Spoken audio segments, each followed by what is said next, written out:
আসসালামু আলাইকুম। Hello viewers, আজকে আমি আপনাদের সামনে একটা নতুন রেসিপি নিয়ে আসছি। সেটা হচ্ছে মলাই বেগুনের ঝোল। প্রথমে আমি এখানে তেল দিয়ে দিলাম, তারপর রসুন কুচি দিয়ে দিলাম। এবার আমি এটা নাড়াচাড়া করব। কিছুক্ষণ ভাজার পর এটাকে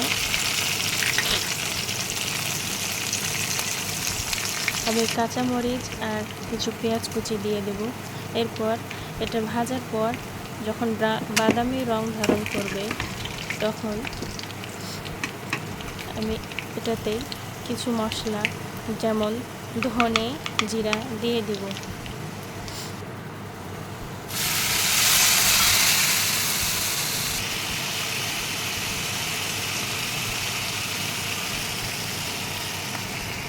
তারপর আবার এটাকে নাড়াচাড়া করে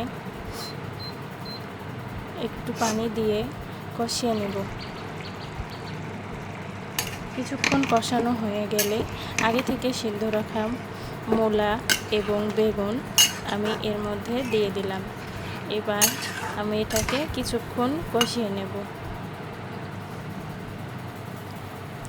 কিছুক্ষণ পরপর একটু নাড়াচাড়া করে দিতে হবে যেন লেগে না যায় এবং সুন্দরভাবে এটাকে কষাতে হবে।